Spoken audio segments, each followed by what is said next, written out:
స్వాతంత్రం వచ్చింది 1947, ఈ కళాశాల వెలసింది 1957.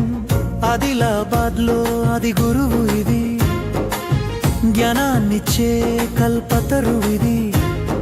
తళతళ మెరిసే చేపల్లాంటి విద్యార్థులతో కళకళలాడే ఊరి చెరువు ఇది.